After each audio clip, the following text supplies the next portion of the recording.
Hey, welcome back to the Academic Society. Today we are talking about habits of successful academics. And so if you're interested in learning about what successful academics do and how you can implement that in your life, keep watching this video. I'm Toy and the founder of the Academic Society. I got my PhD in math and I create these videos for grad students in academics. So let's go ahead and jump into the video. I did not come up with this list myself. This was inspired by a blog post I read, which were the 7 habits of highly productive entrepreneurs.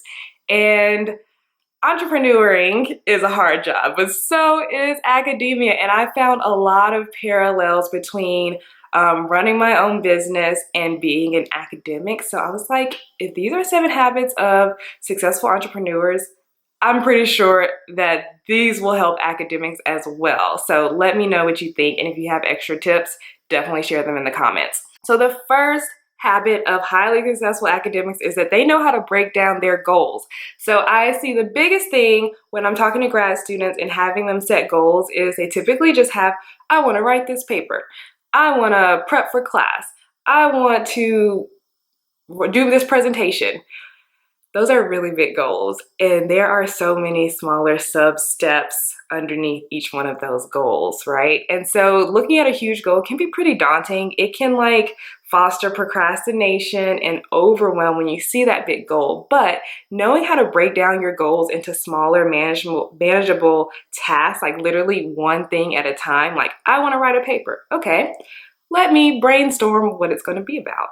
Let me research the other papers that I need to read for it. Let me create an outline of what I want to talk about. Now let me write an introductory paragraph. Like literally break it down into so small things that you can put on your calendar and know, okay, this is what I'm doing right now. And this is something I can actually get done. And it feels so good when you can get something done. So knowing how to break down your goals is a major habit of a successful academic. Also, number 2, know your priorities. So it can be so easy to be working on something forever, as long as it takes to get it done. But is that thing you're working on a priority? Does it really matter in the long run?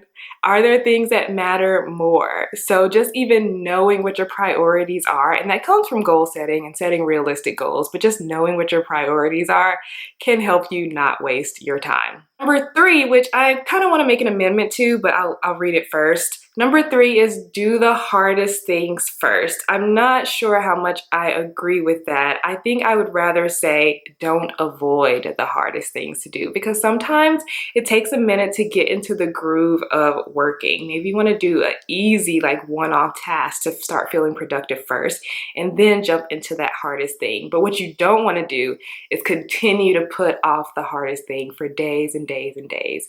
So I think I'm going to amend that tip to don't avoid the hardest things. Break it down into smaller subtasks and do them. Number 4, highly successful academics know how to manage their time. So that kind of goes back with the previous tip. Know how to manage your time. Know your priorities. You don't want to spend all day on something that doesn't matter, but you do want to spend a significant amount of time on things that do matter.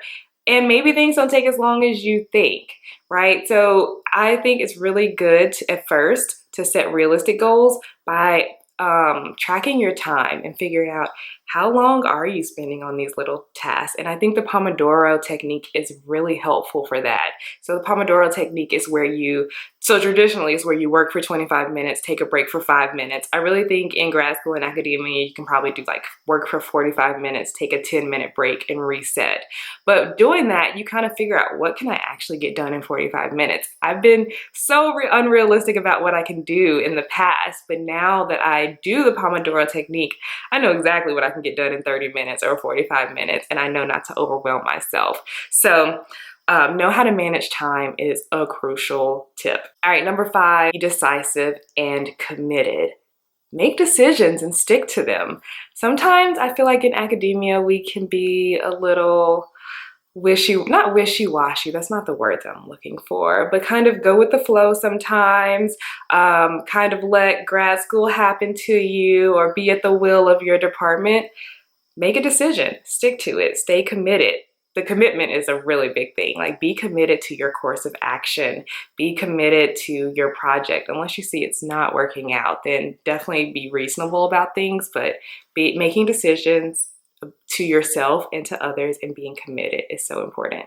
Okay, number 6, they take action, which I'm interpreting it as they don't procrastinate. So, you know, I always say the only way to overcome procrastination is with an action. Actually taking action, doing the things you say you're gonna do. Don't procrastinate. And then finally, number 7, don't self-sabotage. I know that's so hard and it's mostly a mindset thing, but when you have a goal, do what you can to reach your goal. Try not to do things that contradict what your goal is. So for example, I want to grade my students' tests today. Well, their test reflections, that's actually on my to-do list for today. Something that's self-sabotaging would be going out to lunch with my friends and then going to the movies afterwards. That's gonna put me on a tight schedule. I'm gonna be tired. I'm gonna be ready to go home and not do anything. So what I'm gonna do instead is have lunch with my friends and immediately go to my office and then grade my students' exam reflections. So don't self-sabotage. And that's really easy to do when you're procrastinating. So those are the things on my list, the 7 habits of highly successful academics. Let me know if you have any other habits that are super helpful. Share them in the comments. If you're new here, consider subscribing. Thank you so much for watching. Have a wonderful day. Bye.